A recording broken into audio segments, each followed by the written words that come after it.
नमस्कार, गुलिस्तान न्यूज देख रहे हैं आप और न्यूज ब्रीफ के साथ मैं शीतल शर्मा। बुलेटिन की शुरुआत करेंगे। जम्मू में कल सोमवार को शुरू होने जा रहे विधानसभा के बजट सत्र के लिए सत्ता पक्ष विपक्ष से निपटने की तैयारी कर चुका है। जम्मू में आज नेशनल कॉन्फ्रेंस और कांग्रेस के विधायक दल ने अलग अलग बैठकें कर जहां इस सत्र के लिए रणनीति बनाई, वहीं इन दलों की बैठकों के बाद मुख्यमंत्री आवास पर नेशनल कॉन्फ्रेंस और कांग्रेस के विधायकों के अलावा निर्दलीय विधायकों ने बैठक कर बजट सत्र के लिए रणनीति को अंतिम रूप दिया है। इस बैठक का आयोजन मुख्यमंत्री उमर अब्दुल्ला की अध्यक्षता में किया गया था। देखिए हमारी संवाददाता शिल्पा शर्मा की ग्राउंड जीरो से यह रिपोर्ट। कल बजट सेशन की शुरुआत होने वाली है और इस समय राजनीतिक सरगर्मियां तेज हो चुकी है। नेशनल कॉन्फ्रेंस के द्वारा तमाम एमएलए को यहां पर जो है वो लेजिस्लेटिव पार्टी मीटिंग के लिए बुलाया गया था। मीटिंग खत्म हो चुकी है और उसके बाद आपको बता दें कि कांग्रेस ने भी लेजिस्लेटिव पार्टी मीटिंग की, जहां पर पार्टी मीटिंग जो है वो खत्म हो चुकी है। लेकिन इस समय आपको बता दें कि ruling legislature joint party meeting जो है वो इस समय सीएम के आवास में देखने को मिल रही है। इसमें पूरी तरीके से स्ट्रैटेजी को जो है वो तैयार किया जाएगा, यानी कि विपक्ष को किस प्रकार से घेरा जाए, इसको लेकर इस समय जो है वो रणनीति को तैयार किया जा रहा है। कांग्रेस के द्वारा भी लेजिस्लेटिव पार्टी मीटिंग बुलाई गई, जो कि खत्म हो चुकी है और इससे यानी कि उसी समय जो है वो नेशनल कॉन्फ्रेंस के एमएलए भी यहाँ पर जो है उनके द्वारा भी यहाँ पर जो है वो लेजिस्लेटिव पार्टी मीटिंग की गई थी। इस समय ruling legislature joint party meeting की जा रही है और साफ तौर पर रणनीति को तैयार किया जा रहा है कि जब असेंबली में विपक्ष दल अगर कोई बिल लाता है, रेजोल्यूशन लाता है, तो उसे किस प्रकार से जो है वो घेरा जाए, उसको लेकर यहाँ पर एक रणनीति को तैयार किया जा रहा है। डॉक्टर फारूक अब्दुल्ला भी कुछ ही समय पहले जो है वो सीएम के आवास में पहुंचे हैं और साथ ही साथ सीपीएम लीडर तारागामी भी इस समय जो है वो सीएम के आवास में पहुंचे हैं। स्ट्रैटेजी रणनीति को यहाँ पर जो है वो तैयार किया जा रहा है। अब देखें, चुनाव के दौरान यानी कि कांग्रेस पार्टी और साथ ही साथ नेशनल कॉन्फ्रेंस ने जो है वो मिलकर चुनाव लड़ा था और कुछ समय के बाद कहीं ना कहीं दोनों पार्टी ने आपस में कहीं ना कहीं जो है वो अनबन देखने को मिली, जहां पे कांग्रेस पार्टी के लीडर कहते हुए नजर आए, यानी कि सोच जो है वो उनकी बदलती हुई नजर आए। उनका ये कहना था कि नेशनल कॉन्फ्रेंस जो आम जनता से वादे किए हैं वो वादे कहीं ना कहीं पूरे करते हुए नजर नहीं आ रही है। दोनों में कहीं ना कहीं अनबन नजर आई, लेकिन इस समय आप देखें कहीं ना कहीं ये दर्शाया जा रहा है कि कांग्रेस और नेशनल कॉन्फ्रेंस जो है वो एक साथ है और इस समय ruling legislature joint party meeting जो है वो देखने को मिल रही है और सीएम के आवास में ये मीटिंग इस समय शुरू हो चुकी है और स्ट्रैटेजी को, एक रणनीति को यहाँ पर तैयार किया जा रहा है। ये रणनीति यानी कि कल जब असेंबली लगेगी, बजट सत्र शुरू होगा, तो वो रणनीति किस प्रकार से भारतीय जनता पार्टी विपक्ष दल को घेरा जाए, इसको लेकर यहाँ पर रणनीति को तैयार किया जा रहा है। भारतीय जनता पार्टी के एलओपी की बात करें तो उनका ये साफ तौर पर कहना है कि कोई भी अनकॉन्स्टिट्यूशनल या फिर एंटी नेशनल बिल हो, रेजोल्यूशन हो या फिर डिबेट हो, उसे भारतीय जनता पार्टी जो है वो स्वीकार नहीं करेगी, भारतीय जनता पार्टी बर्दाश्त नहीं करेगी। साफ तौर पर भारतीय जनता पार्टी के एलओपी का कहना है और इस समय ruling legislature joint party meeting जो है वो इस समय देखने को मिल रही है। स्ट्रैटेजी को पूरी तरीके से तैयार किया जा रहा है। आम जनता के जो मुद्दे हैं वो असेंबली में किस प्रकार से उठाए जाए और साथ ही साथ अगर कोई विपक्ष जो है अपनी तरफ से जो है वो रेजोल्यूशन आता है, बिल आता है, तो उसे किस प्रकार से जो है वो घेरा जाए, उसको लेकर यहाँ पर एक स्ट्रैटेजी जो है रणनीति को यहाँ पर जो है वो तैयार किया जा रहा है। कैमरा पर्सन शमी थापर के साथ शिल्पा शर्मा। इधर कठुआ जिले में आईबी के साथ सटे इलाकों के अलावा बिलावर जिले के कुछ ऊंचाई वाले इलाकों में सुरक्षा बलों द्वारा आज भी रूटीन सर्च ऑपरेशन चलाया जा रहा है। कुछ संदिग्धों की मूवमेंट देखे जाने की सूचना के आधार पर यह सर्च ऑपरेशन पिछले दिनों शुरू किया गया था। एसओजी कठुआ और सुरक्षा बल भारत पाक अंतर्राष्ट्रीय सीमा के हीरानगर क्षेत्र में परशुराम मंदिर, पंथल जांडी सहित आसपास के इलाकों का चप्पा चप्पा छान रहे हैं और बिलावर के नजोत, कंडेरा पुंड सहित बन्नी के नौनगला, देरी और सचेरा घाट में भी यह अभियान जारी है। तो फिलहाल आईबी के साथ सटे इलाके जो हैं उन पर वहां पर अभियान चलाए जा रहे हैं और ये ऊपरी इलाकों पर इस वक्त जो सुरक्षा बल हैं वो डटे हुए हैं, मोर्चा संभाले हुए हैं और रूटीन सर्च ऑपरेशन ये चल रहा है। कठुआ जिले में लगातार इस सर्च ऑपरेशन को अंजाम दिया जा रहा है और कुछ खबरें ऐसे भी मिली थी कि भाई कुछ संदिग्ध मूवमेंट हुई है, कुछ संदिग्ध लोग देखे गए हैं और उसके बाद सुरक्षा बल, सुरक्षा एजेंसियां और कठुआ पुलिस पूरी तरह से तैयार भी नजर आ रही है। और चूंकि ये बॉर्डर के इलाके हैं, वहां पर मूवमेंट की एक शंका रहती है, उसको देखते हुए भी ये सर्च ऑपरेशन बेहद ज़्यादा ज़रूरी होती है। ये रूटीन चेकअप सर्च ऑपरेशन होता है, इसमें चप्पे चप्पे पर पुलिस बल पहुंचते हैं और वो निगरानी करते हैं, देखते हैं। इससे कहीं ना कहीं बहुत फ़ायदा भी मिलता है। लेकिन बड़ी बात यह है कि पिछले साल की तरह इस साल की शुरुआत में ही अब कठुआ में जिस तरह से जो खबर सामने आई थी कि भाई वहाँ पर संदिग्ध मिले थे और उन संदिग्धों के मिलने के बाद वहां पर एकदम से पुलिस एक्शन में नजर आई और सर्च ऑपरेशन ये शुरू कर दिया है। रंजीव मेहता इस पर जानकारी दे रहे हैं। रंजीव, सर्च ऑपरेशन चल रहा है, क्या जानकारी है, जरा बताइएगा इस सर्च ऑपरेशन को लेकर। देखिए शीतल, मैं बताऊं कि कठुआ के ऊपरी इलाके जो बिलावर सब डिवीजन का इलाका है, उसके अंतर्गत जो मल्हार पुलिस स्टेशन है, काफी सुर्खियों में रहा पिछले 2024 से, जब से सेना की गाड़ी पर जो आतंकियों ने हमला किया था, उसके बाद से ही वहां पर काफी सर्च ऑपरेशन चलाए जा रहे हैं। तो वहां पर आए दिन कभी ना कभी मिलिटेंट की मौजूदगी की खबरें आती है, जिसको लेकर प्रशासन की तरफ से या सिक्योरिटी फोर्सेज की तरफ से मैं बताऊं कि एक ऑपरेशन चलाया जाता है। ऐसा ही एक ऑपरेशन, क्योंकि वहां पर 3 आतंकियों के देखे जाने की खबर जो मिली थी, उसके बाद द्वारा सीआरपीएफ और एसओजी की टीमें लगातार इस इलाके को खंगालने का काम कर रही है। शीतल, यहाँ पर मैं बताऊं कि सुबह से ये ऐसा इलाका है, चाहे मल्हार पुलिस स्टेशन के अंतर्गत जो इलाका पड़ता है, यहाँ पर आतंकी घटनाएं जो पिछले साल से बढ़ी हैं, उसके बाद से यहाँ पर जो सुरक्षा बल है वो वहां उनके कैंप बनाए गए, उनकी मौजूदगी, उनकी संख्या बल को बढ़ाया गया ताकि वहां पर आतंकी घटनाएं ना हो। लेकिन बिलावर के इलाके की बात करूं, क्योंकि बिलावर में 2 लोगों की जो संदिग्ध हत्या हुई है पिछले दिनों, जिनको लोग वहाँ के स्थानीय लोग मान रहे हैं कि शायद इनको आतंकियों ने इनका गला घोटकर इनकी हत्या की हो। वो लोग जंगल में सब्जी लेने गए थे, लेकिन वापस वो 15 किलोमीटर की दूरी पर जाकर उनका शव जो उनके मिले थे, उसके पास से ही इस इलाके की बात करूं तो एक वायरलेस सेट जो था, जो सैटेलाइट फोन था, वो भी हीरानगर में पिछले दिनों ऑन हुआ। दूसरी बार पिछले 7-8 महीनों में वो दूसरी बार ऑन हुआ इस इलाके में। तो लगातार बॉर्डर से लेकर ऊपरी पहाड़ी इलाकों तक पूरे कठुआ जिला में सर्च ऑपरेशन जो है वो सुरक्षा बलों द्वारा चलाए जा रहे हैं। कुछ संदिग्ध देखे जाने की खबरें भी बताई जा रही हैं। रंजीव, क्या वाकई में संदिग्ध देखे गए हैं? कोई मूवमेंट वहां पर हुई है? देखिए, 2-3 दिन पहले लोगों की तरफ से जो संदिग्ध देखे गए और बड़ी देर के बाद पुलिस को सूचना दी गई, लेकिन उसके बाद आज एंटी टेरर ऑपरेशन जो है वो ज्वाइंट चलाया जा रहा है संयुक्त रूप से सुरक्षा बलों द्वारा। तो वो उसी मद्देनजर वो चलाया जा रहा है, क्योंकि 2 दिन पहले वहां पर एक मूवमेंट जरूर देखी गई थी, क्योंकि अभी मौसम जो है वो अब खुल चुका है और गर्मियों का मौसम आ रहा है।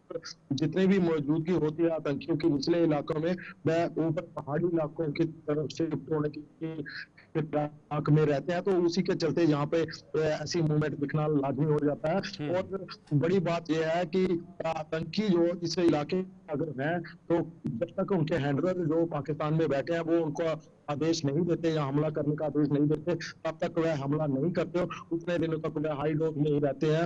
और जो स्थानीय स्लीपर सेल है उनकी मदद से अपना रोज का खाने पीने का इंतजाम, जा रहने का और वहाँ के इलाके की जानकारियां जो है वो जुटाते रहते हैं। जी, लेकिन एक बहुत बड़ी चुनौती है वहां पर रंजीव, क्योंकि बॉर्डर का इलाका है, ऐसे में हर समय कोई ना कोई दिक्कत होती है। पिछले साल भी हमने देखा था, लगातार वहां पर आतंकी एक्टिव नजर आए थे, सक्रिय नजर आए थे। क्या उसके मद्देनजर भी इस वक्त सुरक्षा एजेंसियां हो या पुलिस हो या फिर सेना हो, क्या तैयार हैं पूरी तरीके से?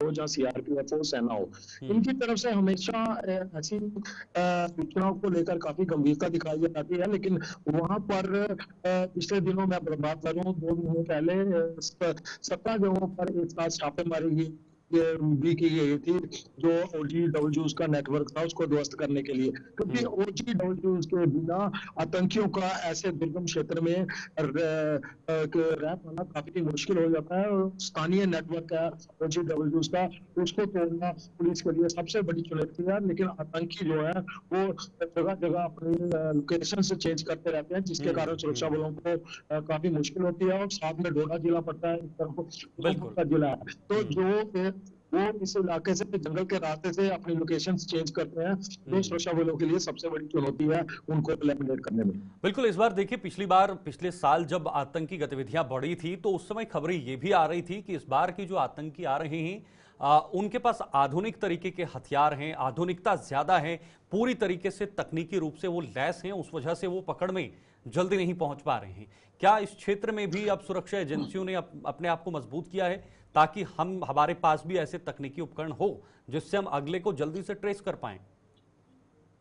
देखिए, आतंकियों की बात करूं तो वह भी पूरी तरह से आधुनिक हथियारों से, आधुनिक टेक्नोलॉजी से लैस हैं, और जिसके चलते वहां पर जैसे सैडा सुहाग का जंग हुआ था, तो जो आतंकियों से जो बंदूकें बरामद हुई थी उस समय, वह M4 गन थी, जो अमेरिकन मेड थी और सबसे सोफिस्टिकेटेड वेपन है। चाहे साइज की बात करूं, चाहे उसकी मारक क्षमता। आज की डेट में वो सबसे आधुनिक छोटी राइफल है, जो अमेरिका जैसे देश के सैनिक यूज करते हैं, लेकिन वो आतंकियों के पास पहुंचना एक बड़ी बात है। और इसके लिए आतंकी कितने तैयार हैं और कितना से अपनी स्ट्रेटजी बनाते हैं और किस तरह से उनको ट्रेनिंग दी जाती है, कैसे इस इलाके, दुर्गम इलाके में रहकर हाइड आउट बनाकर रहना, ये सारी आतंकियों को जो है उनकी ट्रेनिंग के दौरान बताया जाता है। ठीक है, बहुत बहुत शुक्रिया आपका रंजीव हमारे से जुड़ने के लिए। रंजीव मेहता इस वक्त ये जानकारी बता रहे थे कि ये रूटीन वहाँ पर जो अभियान है वो तो चल रहा है, लेकिन अभियान के साथ साथ कुछ संदिग्ध लोग भी देखे गए हैं। उसको लेकर भी इस वक्त सभी सुरक्षा एजेंसी अलर्ट मोड पर है, पुलिस भी अलर्ट मोड पर है। अब आगे बढ़ेंगे। बाड़ी ब्राह्मणा के बलोल खड्ड में डूबने से 2 नाबालिग लड़कियों की दर्दनाक मौत हुई है। इन लड़कियों के परिजनों के मुताबिक ये शनिवार को बकरियां चराने गई थी और वापस नहीं लौटी। वहीं आज सुबह इनकी तलाश के लिए अभियान चलाया गया और बलोल नाले से दोनों के शव बरामद किए हैं। इन दोनों लड़कियों में से एक की उम्र 10 साल और दूसरी की 11 साल बताई जा रही है। वहीं इसकी सूचना मिलने पर पुलिस मौके पर पहुंची और दोनों शवों का पंचनामा कर पोस्टमार्टम के लिए भेज दिया है। पुलिस ने मामला दर्ज कर अपनी जांच भी शुरू की है।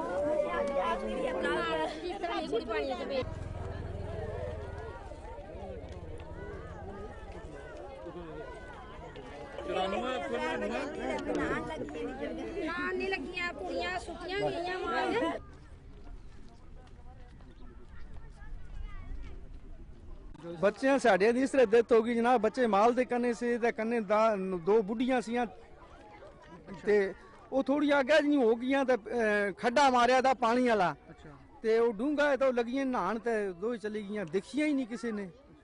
बस इन्नी वाक़ा होया जनाब।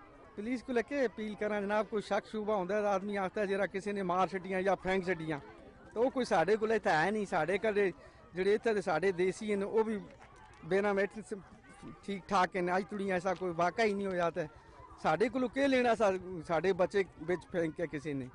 जेड़ा खड्डा बनाया दा सा ते ये बारिश की वजह ना पानी ना भरो गया है ते पता नहीं चलिया। बच्चे अगे पिछे भी इसे खड्ड विच रहिंदे रहन। साडा माल मलेशी दा काम है ते गहरा हो गया, डूंगा हो गया है। बच्चे जिस गड़ियां धुप कल धुप ही सी जनाब, तो धुप की वजह ना नहान लगे ते डुब पईयां दो ही बच्चे। सर कल शामी वेले अस घर हे, सानू फोन आया, साढ़े राह च रहिंदे सानू फोन आया कि बच्चे दो कुड़ी है, एक पता नहीं उनके मासी दी कुड़ी है कि गुम हो गई है। अस फिर इधर आए, सारे ढूंढे ढांडे, इत्थे कुछ नहीं पता चलिया कि होया कि नहीं। फिर हूँ सवेरे कोई 10 बजे कन्नै जी 9 बजे कन्नै जी आए इधर। अगे कुड़ी दी ने चुन्नी पेदी पानी दे साइड पर, तो उत्थे 10 रुपए हे कुड़ी कोल। वो मौके ते उत्थे लब्भे ते कन्नै ढाबी एक साइड कि कोई 15 फुट दा खड्डा है। सामने ढाबी दे उपर हत्थ लगे दे बच्चे दे, बच्चा बाहर निकलने की कोशिश की थी, निकल नहीं होया। दोनों कुड़ियां कट्ठे ही फौत हो गई। देखो जी सर खड्ड है, खड्ड दे विच 20-20 फुट दे खड्डे मारे दे ने, JCB वाले खड्डे मारे दे। साढ़े महल्ले दे इधर कोई होना कुछ ने मारे दे, कोई बाहर दा तो होना नहीं। ते खड्डे मारे दे, पानी बराबर हा, बच्चे पता नहीं चलिया कि किधर जाना। इन्हें बकरियां रखी दियां, बकरियां लेइयै इधर अगे पिछे जाते हैं। बकरियां जां पानी पिए दियां जां के हूँ रब जानदा, लेकिन मौके दी कुड़ियां इत्थू लभियां। एडे एडे खड्डे बनाए दे ने, दिक्खो तुस दिक्खी सकदे हो। पानी पूरा भरोचे जियां तलाऽ होंदा है, ये तलाऽ ते है नहीं, ये खड्ड है। बाकी इस साइड देखो पूरी खड्ड प्लेन है, इस साइड एडे एडे खड्डे ने मारे। ये सारा इंदा ही रोल है, जेह्ड़े खड्ड JCB लांदे ने। खड्ड बंद है, इधर माइनिंग बंद होई दी 10-12 साल हो गए, खड्ड बंद है बिल्कुल। इन्हें एडे एडे खड्डे मारे दे, इन्हें पुच्छने वाला कोई नहीं है। इनकी जांच की जा कि कुछ बंदे ने खड्डे मारे दे, उसी ये सजा दी जा कि इनका इंसाफ हो बच्चे। सरकार द्वारा आरक्षण को लेकर लाए जा रहे बिल के विरोध में अनुसूचित जाति, अनुसूचित जनजाति व अन्य पिछड़ा वर्ग के अखिल भारतीय परिसंघ ने जम्मू में आज प्रदर्शन किया है। परिसंघ ने इस बिल का पुरजोर विरोध करते हुए अनुसूचित जाति, जनजाति व अन्य पिछड़ा वर्ग के साथ बेइंसाफी करने का आरोप लगाया है। प्रदर्शन की अगुवाई करते हुए आर.के. कलसोत्रा ने चेतावनी दी कि इन वर्गों को अगर राहत न पहुंचाई गई तो एक बड़ा आंदोलन शुरू कर दिया जाएगा। नहीं चलेगी, नहीं चलेगी। भीम जय भीम। दलितों पर एट्रोसिटीज बंद करो, बंद करो, बंद करो। कास्ट एट्रोसिटीज नहीं चलेगी, नहीं चलेगी, नहीं चलेगी। SC, ST, OBC को माइनस करके उनको पूरा करो, पूरा करो, पूरा करो। कोर्ट लागू करो, लागू करो, लागू करो। कास्ट सेंसस बहाल करो, बहाल करो। कास्ट एट्रोसिटीज नहीं चलेगी, नहीं चलेगी, नहीं चलेगी। कास्ट एट्रोसिटीज नहीं चलेगी, नहीं चलेगी, नहीं चलेगी। कास्ट एट्रोसिटीज नहीं चलेगी, नहीं चलेगी, नहीं चलेगी। भीम जय भीम। दलितों पर एट्रोसिटीज बंद करो, बंद करो, बंद करो। कास्ट एट्रोसिटीज नहीं चलेगी, नहीं चलेगी, नहीं चलेगी। SC, ST, OBC को माइनस। ये जो बिल आ रहा है जिसमें 30% लोगों को 84% रिजर्वेशन की डिमांड कर रहा है और जो 70% लोग हैं SC, ST, OBC को उनको सिर्फ 16% रिजर्वेशन दे रही है। तो हमारी डिमांड है आज कि चीफ मिनिस्टर एक रियल बिल लाए और अपोजिशन से भी हमारी डिमांड है कि अपोजिशन मिल के चीफ मिनिस्टर से मिले और ये बिल जो हम चाह रहे हैं शेड्यूल कास्ट को 10%, शेड्यूल ट्राइब को गुज्जर बकरवाल और जो गद्दी है उसको 12% और OBC जो लोहार तरखान नाई दुब्बा मोची बातल जो आइडेंटिफाइड बाई मंडल कमिश्नर वो लोग नहीं जो गवर्नमेंट ने इंडक्ट किए हैं फॉरवर्ड क्लासेज ST में और फॉरवर्ड क्लासेज OBC में, उनको छोड़ के हम ये सपोर्ट कर रहे हैं उन लोगों को कि 10%, 12% और 27% रिजर्वेशन का बिल लाए और जो हमने जो डिमांडें रखी हैं ये जल्दी से जल्दी सारी डिमांडों का एक रियल बिल लाए नेशनल कॉन्फ्रेंस और उसको पास करे और जो अपोजिशन है वो भी उसको सपोर्ट करे। नहीं तो ये डिसाइड हुआ यहाँ पर कि आने वाले दिनों में हम अगर गवर्नमेंट ये रियल बिल नहीं लाती और अपोजिशन भी चीफ मिनिस्टर से नहीं मिलती, वो बाहर कुछ कहती है और अंदर कुछ कहती है, तो हम असेंबली का घेराव करेंगे, गवर्नमेंट का भी घेराव करेंगे और ये अपोजिशन जो हैं चाहे वो BJP है, PDP है या कांग्रेस है, इनका भी घेराव किया जाए। तो वहीं जम्मू कश्मीर मेघा सभा ने भी आरक्षण वाले इस बिल की कड़ी निंदा की है। मेघा सभा ने आरोप लगाया है कि इस बिल के माध्यम से शेड्यूल कास्ट समाज के हकों पर डाका डाला जा रहा है, जिसे बर्दाश्त नहीं किया जाएगा। सभा के प्रधान कालिदास ने जम्मू में आज एक प्रेस कॉन्फ्रेंस के दौरान बताया है कि इस बिल के माध्यम से SC समाज के आरक्षण में कटौती की जा रही है और क्या कुछ कहा उन्होंने, आइए आपको बताते हैं। यहाँ बैठ के हमारा एक सोशल मीडिया में कुछ एक अजीब सी एक निकल रहा है, बिल निकल रहा है, पासान हो रहा है आगे पीछे, जिस बिल में दिखाया जा रहा है कि पर्टिकुलर मैं अपने SC समाज की बात करूंगा, दूसरे को बिल्कुल नहीं छेड़ूंगा, कि SC समाज की जो रिजर्वेशन थी वो 8% थी, लेकिन अब उस बिल के तहत वो 4% है। जो हमारे MLAs की ड्यूटी बनती है कि ऐसा इतिहास दोबारा रिपीट ना हो, इसके लिए वो पहले तैयारी कर लें और तैयारी ये समाज की तैयारी है, हमारे पूरे SC समाज ने तैयारी कर ली हुई है कि यदि कभी ऐसी सिचुएशन फ्यूचर कभी आती है, पूरा समाज हमारे प्रत्येक विधायक के पीछे खड़ा रहेगा ताकि उसको उन ताकतों से लड़ने की ताकत मिले जो हमारे समाज के जो हक हुकूक को छीनने का प्रयास कर रहे हैं। ये मैं आपके माध्यम से अपने समाज में क्लियर करना चाहता हूँ। ये तो मैं आने वाले ये जो हमारे विधायक हैं, जो असेंबली लगने वाली है कल को, मैं इनसे अपील करूंगा पूरे समाज की तरफ से कि कृपया करके जनाब असेंबली में ऐसी बात उठाएं आप कि हमारे जो मेंबर्स बड़े हैं, बिरादरियाँ बड़ी हैं SC कम्युनिटी में, तो हमें 8 के बदले काम नहीं चलता, हमें 13 या 15 की बात करें और बढ़ाने की बात करें वहाँ पे। तो बचाने की बात तो आप क्यों शोर मचा रहे हो? बचना कहाँ से? हमारा तो हक बनता है। कौन है जो हमसे लेगा? ऐसे प्राइवेट बिल पास होते हैं लोगों की मन की राय जानने के लिए ऐसा वैसा, लेकिन हम लोग तैयार हैं, हम लोग बिल्कुल अपने जो विधायकों के साथ हैं और वो पूरा फाइट करेंगे। आगे बढ़ेंगे। कटवा टोल प्लाजा एक्शन कमेटी ने टोल को लेकर कोर्ट द्वारा जारी किए गए आदेश का स्वागत किया है। कोर्ट ने एक्सप्रेसवे का निर्माण पूरा होने तक टोल में 20% कटौती करने का आदेश दिया था, जिसकी चारों ओर सराहना हो रही है। कटवा टोल प्लाजा एक्शन कमेटी के सदस्य रॉबिन शर्मा ने आज एक प्रेस कॉन्फ्रेंस के दौरान कोर्ट का आभार जताते हुए कटवा के DC से आदेश को सख्ती से लागू करने का आह्वान किया है। तरफ से और एलजी प्रशासन की तरफ से पेट्रोल डीजल पे वो टैक्स देती है, कितने प्रकार के टैक्स वो देंगे। तो चलो एक हाई कोर्ट की तरफ से एक राहत जो है वो हमें 25 फरवरी को अभी मिली है, जिसमें ये कहा गया है कि जो एग्जिस्टिंग टोल जो ये कलेक्ट करते हैं लोगों से, उनका सिर्फ 20% लिया जाएगा। मिसाल के तौर पर मोटा तौर पर अगर 100 रुपये लेते हैं तो हमें 20 रुपये देने हैं। तो हम जो जहाँ पर हमारे डीसी कठुआ जी हैं, ये उनकी जुडिक्शन बनती है। अगर वो लोगों के लिए हैं तो ये जो नेशनल हाईवे पे जितना भी ये टोल प्लाजा लगे हुए हैं ये सभी के लिए पूरे जम्मू कश्मीर में। लेकिन हम डीसी कठुआ से ये कहते हैं कि ऑलरेडी लोगों ने 5-6 साल से बड़ी मार झेली है। एक तो सरकार की तरफ से ये कहा गया था कि ड्यूटी में टोल होते नहीं है, वैसे ये ड्यूटी है भी नहीं है, वो स्टेट बड़ी जल्दी मिलेगी और कांग्रेस के संघर्ष से मिलेगी और बहुत सारे लोग इसमें लगे हुए हैं। लेकिन हम ये कहना चाहते हैं कि जब तक स्टेट नहीं बनती है, जो हाई कोर्ट का ऑर्डर आया हुआ है उसको इम्प्लीमेंट जो है वो डीसी कठुआ करें। अगर वो डीसी कठुआ इस ऑर्डर को इम्प्लीमेंट करते हैं तो हम डीसी कठुआ का जो वो करें इम्प्लीमेंटेशन का हम वेलकम करेंगे और उनको सम्मानित भी करेंगे। और दूसरा जो संघर्ष हमारा जो है वो स्टेट के लिए जारी रहेगा। तो वहीं रमजान के महीने के पहले दिन से ही अघोषित बिजली कटौती के विरोध में सुरनकोट की लोअर पंचायत के लोग आज सड़कों पर उतर आए हैं। लोगों ने बिजली विभाग के खिलाफ जोरदार प्रदर्शन करते हुए रमजान में बिजली कटौती न करने की मांग की है। लोगों ने आरोप लगाया है कि उनकी पंचायत में पिछले कुछ समय से अघोषित कटौती का सिलसिला जारी है और प्रशासन लंबी ताने सोया हुआ है। महकमा पीडीडी मुर्दाबाद, पीडीडी मुर्दाबाद, महकमा पीडीडी मुर्दाबाद, पीडीडी मुर्दाबाद, महकमा पीडीडी मुर्दाबाद, महकमा बिजली मुर्दाबाद, महकमा बिजली मुर्दाबाद, महकमा पीडीडी मुर्दाबाद, पीडीडी मुर्दाबाद। अभी तक लाइट नहीं है और अगर आई होगी तो बामुश्किल 1 घंटा हमें लाइट मिली होगी, वो भी आने जाने में ही टाइम उसका वेस्ट हुआ। हमारी जो कटौती का टाइम है उस टाइम भी हमें जो हमें यानी लेट सपोज अगर लाइट 12 बजे का टाइम है कि हमारी 12 बजे आएगी तो 12 बजे आती है, लेकिन 12:05 पर फिर चली जाती है।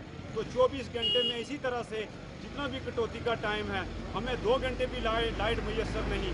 देखिए हाइड्रो इलेक्ट्रिसिटी पावर प्रोजेक्ट हमारे ही जम्मू कश्मीर में 12 से 15 हैं और हमारे जम्मू कश्मीर की लाइट जो है वो हरियाणा, पंजाब और हिमाचल को दी जाती है और हमें अपनी ही लाइट अगर नहीं मिलती तो कितनी बदकिस्मती की बात है। तो मैं आज तहसील इंतज़ामिया से बिलखसूस अपने एसडीएम साहब से, JEAEE पीडीडी से और एक्सिजन पुंछ से ये गुजारिश करता हूँ कि हमारी लाइट को बहाल किया जाए। अगर हमारी देखिए ये हमारे बुनियादी हक हैं, ये हमारा फंडामेंटल राइट है, बिजली, पानी, सड़क, रास्ता ये हमारा राइट है और अगर हमें हमारा हक ही नहीं दिया जा रहा, हमें अपनी बुनियादी सहूलियात से जो है वो महरूम रखा जा रहा है, तो हम किसी का लिहाज नहीं करेंगे। अपने इन तमाम गाँव वालों की तरफ से ये कहता हूँ कि हमारी लाइट कल से नहीं है। अगर हमारी लाइट आज बहाल ना की गई और जालिमों इस पाक माह रमज़ान के महीने में तो बिजली पानी हमारा पूरा करो।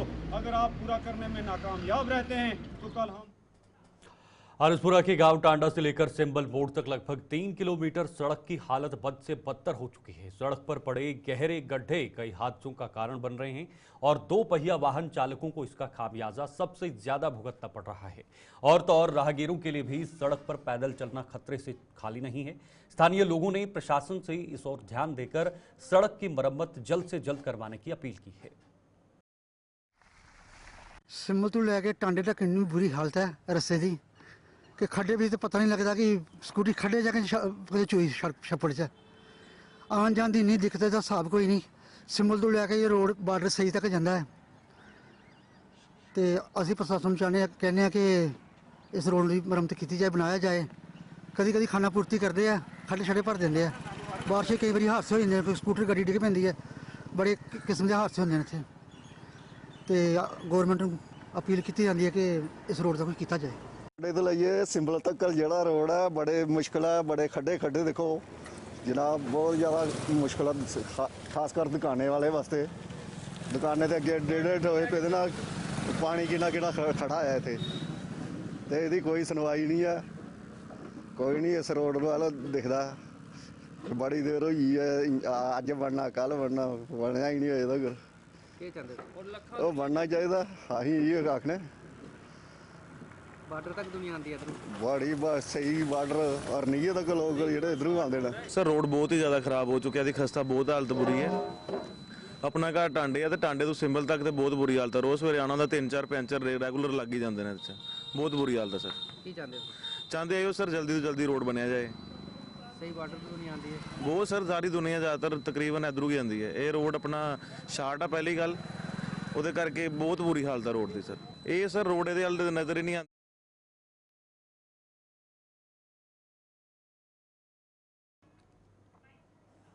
चलिए न्यूज ब्रीफ में अभी के लिए फिलहाल इतना ही। मुझे दीजिए इजाजत। नमस्कार।